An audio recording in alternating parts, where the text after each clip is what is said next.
4 years ago, I started the experiment of buying on eBay and selling on Amazon. In this video, I'm going to share with you some of the crazy wins that I've had and some absolutely insane losses that I've also had. So if you're new to the channel, I'm 𝗖cieห์ and selling on Amazon is my full-time thing. So if this video ends up helping you, please feel free to subscribe and leave a comment below. Now with that being said, let's get to the video. So all this started on April 26th, 2021, when I was taking a break from scanning books in a library in my hometown.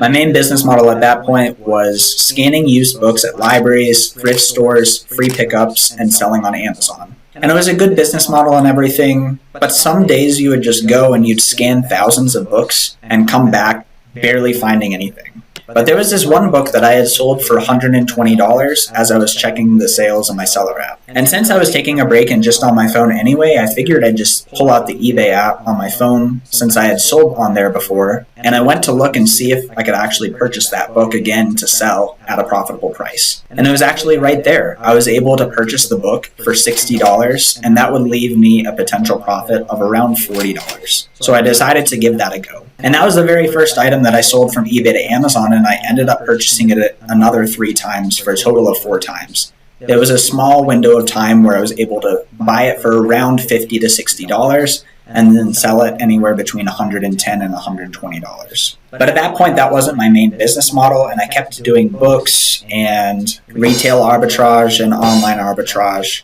for a little while longer, only casually doing these types of flips.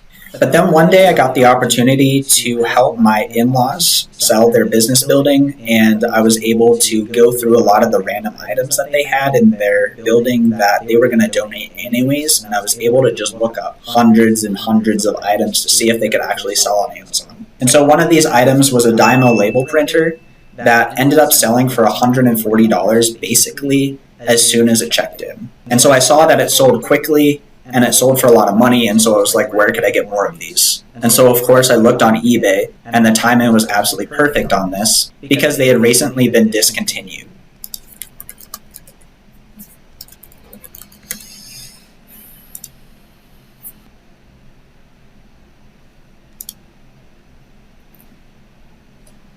This is the 𝗖cie graph on the item. Basically, the item was in stock and selling thousands of units a month for anywhere between $65 and $100.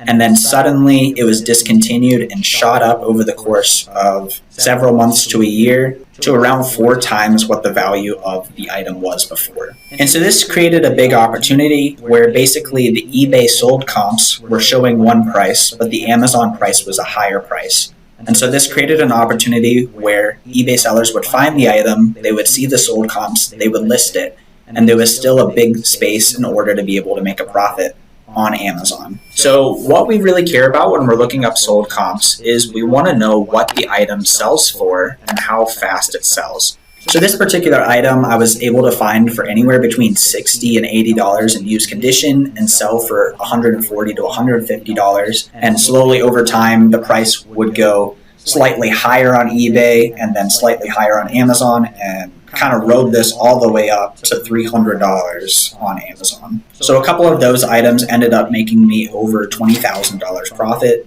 And I was able to expand into other used items like this, such as other label printers, other electronics, other office products, specifically targeting discontinued items. So several months into this, I saw that this was working really well. I really only had around $10,000 in my inventory at the time, and I decided that 3 big changes would be extremely helpful in this situation. Number 1, could I get more money? And so I started using a 0% APR card and eventually even more. Basically, I took out a loan. I started working with a virtual assistant to help me with a lot of admin tasks. And I also started working with the prep center to help me fulfill the items to the customers, or actually to Amazon FBA. So I started doing that. I ended up selling anywhere between $40 and $100K in sales a month, making anywhere between $5,000 and $15,000 profit per month.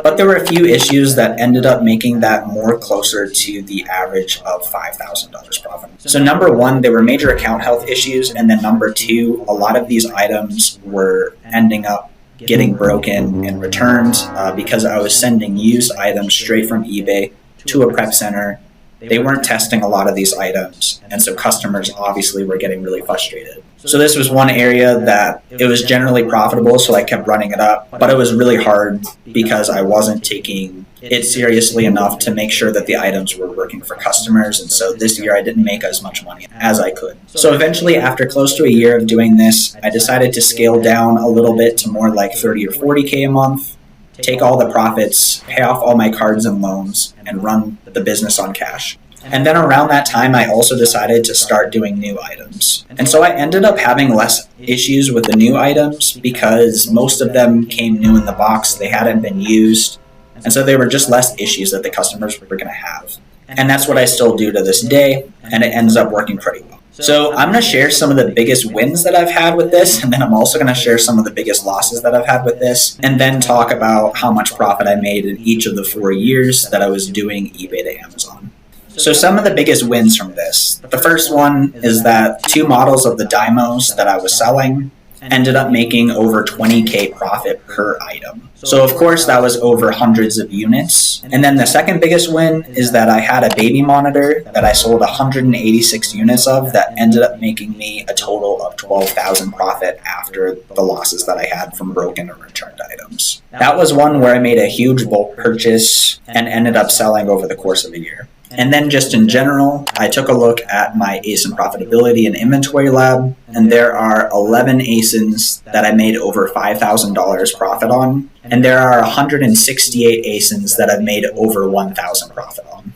So the biggest single loss that I've had in these 4 years was that I bought a camera for $1,518.57, and I sold it for $995. That comes out to a $612 loss. So this item, there was data that I was selling for around $2,200, and so it was going to be a low ROI play, but it still was going to be around a $500 profit. I listed it up at that price. I slowly lowered the price over the course of 6-7 months, and it just would not sell. Like, it was not happening. I wasn't getting buy box. And then more people came on the listing and the price went down, and I finally sold it $995 to just get the money back and put it into something better. How about that for a YouTube title? I bought for $1,518 and sold for $995. And then this one is absolutely staggering. Over the course of 4 years, I'm estimating that I wrote off as a loss around $60,000 of losses on returns and broken items. I specifically sell in the electronics, office supplies, and computers and accessories categories, and those can be really high return rates sometimes. And customers just, either it doesn't work for them, or they just break the item, or whatever happens with it. There's a lot that can go wrong with this. So when I'm giving the profit and loss from year 1, 2, 3, and 4, these numbers are after these expenses that have happened. So year 1, I was doing other methods, honestly, and so I really don't know how much money I made off eBay to Amazon. I didn't make a ton, but I also wasn't doing it that much. I was doing books for around half the year, and then I was trying to learn how to do retail and online arbitrage. So I probably made under $5,000 doing eBay to Amazon. The second year was the year that I was doing the Dymo label writers and the other used items. And that year I estimated I probably made somewhere in the ballpark of $60,000 profit. The third year, shifting to new items, I ended up making 170K profit. And then the fourth year, last year in 2024, I ended up making $210,000 in profit after all of my expenses. So I've spent 4 years buying from eBay and selling on Amazon. And the last couple years, I'm super happy with the results. I plan on doing this for a long time. I have 2 virtual assistants who are helping me purchasing products, and I work with the prep center in order to sell the products. That way I don't have hundreds of items coming to my house. This can be a really good method, although I don't recommend it for beginning sellers. I would recommend something that's a little bit higher ROI, because sometimes you end up purchasing an item that you think is going to be 40-50% ROI, like I thought that camera was, and then it ends up being a minus 40% ROI if you didn't do your analysis right. And then there's also lots of broken items and returns that you're going to have to deal with in order to do this method. So if your analysis and your systems are good, this is a really good way to make money. And also, if you have money to invest, this is a good way to make money, because it's quite capital intensive. And then if you don't have money or experience, I would strongly recommend doing a higher ROI business model like clothing on eBay or books on eBay or Amazon, or just garage sailing for things that you can sell on eBay for a high ROI profit. So if this brought any value to your business, then please feel free to subscribe and leave a comment below. I'd love to connect with you. I have a Discord that should be in the description below, and if it's not there, send me a message on Instagram and I'll get that to you. I'd love to connect. Have a great rest of the day and take care.